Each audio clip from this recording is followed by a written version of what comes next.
અમદાવાદમાં પરિણીતાનો video viral થયો। Riverfront પર પોતાના બાળક સાથે પરિણીતાએ વિડીયો બનાવ્યો। સાસરિયા અને પતિના ત્રાસનો પરિણીતાએ આક્ષેપ કર્યો છે। પતિના અન્ય સ્ત્રી સાથેના સંબંધોનો પણ આક્ષેપ કરવામાં આવ્યો છે। પરિણીતાએ વટવા સદભાવના ચોકીમાં અરજી કરી હતી। વિડીયોને લઈ પોલીસે વધુ તપાસ હાથ ધરી છે।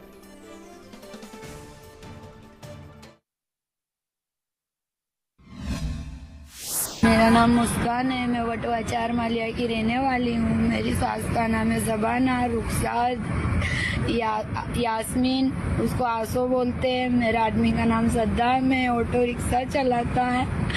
उसका बाहर दूसरियों साथ लड़कियों साथ संबंध है। इन लोगों सब मुझे मानसिक टॉर्चर देते हैं, जेज के लिए बोलते हैं।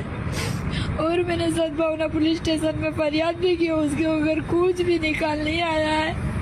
मैं मेरे छोकरे को लेके रिवर पर आई हूँ और मुझे या मेरे बच्चे को कुछ भी होता है उसकी मेरी जान का जिम्मेदार मेरी सास, मेरा आदमी, मेरी 2 नड़दा है। मेरे को प्लीज इंसाफ दिला। जिग्नेश पटेल વધુ વિગતો સાથે અમારી સાથે જોડાયેલા છે। જિગ્નેશ, આપની પાસેથી જાણવા માંગીશું, પરિણીતાનો એક વિડીયો જે વાયરલ થઈ રહ્યો છે તેને લઈને શું માહિતી? કિંમતી વાત કરવામાં આવે તો જે વિડીયો છે તે અત્યારે સોશિયલ મીડિયા પર વાયરલ થયો છે, જેમાં એક મહિલા પોતાના બાળક સાથે રિવરફ્રન્ટ પર બેઠી છે અને પોતાના સાસરિયાઓ અને તેના પતિ વિરુદ્ધ તેને આક્ષેપો લગાવે છે। વિડીયોમાં તે તેના પતિના અન્ય સ્ત્રી સાથેના સંબંધ હોવાનો પણ એકરાર કરી રહી છે અને સાથે જ આ અંગે તેને વટવાની સદભાવના જે પોલીસ ચોકી છે તેમાં અરજી કરી હોવાનો પણ તેનો ઉલ્લેખ છે। જોકે પોલીસે કોઈ કાર્યવાહી ન કરતા તેના પતિ અને સાસરિયાઓ દ્વારા તેને ધમકી આપી અને તેને શારીરિક અને માનસિક રીતે ત્રાસ આપવામાં આવતો હતો અને તેણે પોતાના અને પોતાના બાળકને જો કંઈ પણ થાય તો તેને જવાબદારી તેના સાસરિયાઓના માથે નાખ્યો હોવાનો વિડીયોમાં એકરાર કર્યો છે।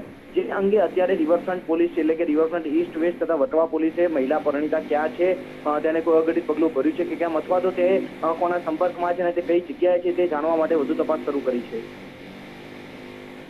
જી, ધન્યવાદ જિગ્નેશ આ માહિતી માટે।